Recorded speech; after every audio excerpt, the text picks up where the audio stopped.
it's called the U.S. Dakota War of 1862. And the U.S. military went to war against the Dakota people here in southwestern Minnesota.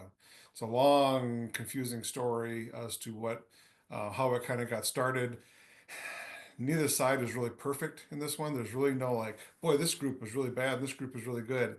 Everybody's kind of wrong here. The U.S. government cut off, because in the middle of the Civil War, they cut off sending food to the Native Americans who were on the reservations here in southwestern Minnesota.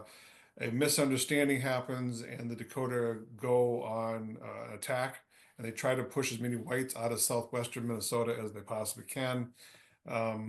Lincoln, they thought he was going to ignore it, but he didn't. He sent in troops, and the war lasts like 3 months. It's a pretty quick war here. Unfortunately, if you Google where I'm living right now, Mankato, Minnesota, you look up U.S. Dakota War, we infamously have a claim to fame here. 38 Dakota warriors were hung here in Mankato, December 26, 1862. It's the largest mass execution in U.S. history. Unfortunately, it's something that we don't necessarily brag about. But in the 1860s, this was really a big story, obviously. And in history textbooks, it remained a big story to the point where today you don't hear it at all. It's completely gone.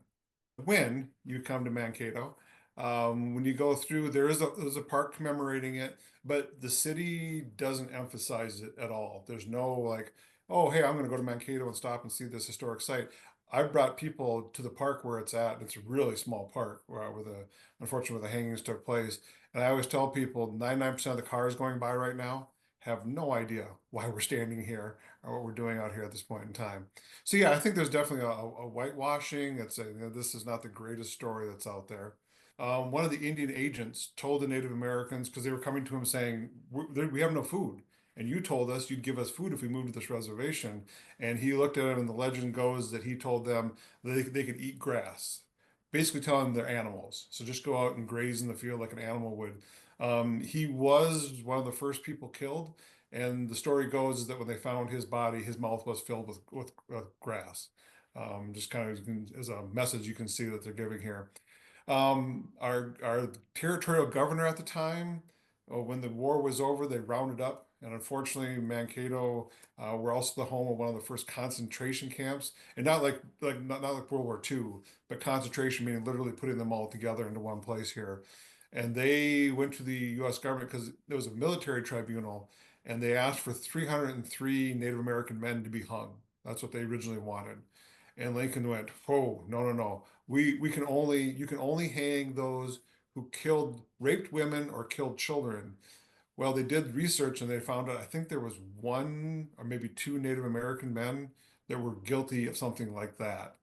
And the governor, and this is an embarrassment for Minnesota, but the Minnesota territorial governor wrote back to Lincoln and said, we got to have more deaths. People here are mad. And if you don't do something about it, they're going to take it into their own hands. Basically, they're going to come in and kill all these Native Americans. So, as a agreement, he allowed down for 38. One was, you're right, there was one just before the hanging started that an eyewitness came forward and said he saved white people, so we can save him. We know a lot of them were innocent. They didn't really have a trial. It was a kangaroo court. Most of them couldn't speak English. The translator, he was a little iffy of himself there too. So yeah, huge, unfortunate black eye from Mankato, but come visit us sometime. I'll show you some of the positive things too. We had a donor in the 1920s that gave us money for a huge Abraham Lincoln statue. He thought Abraham Lincoln was just one of the greatest presidents ever. And so he used to walk into our union and there was old Honest Abe right there.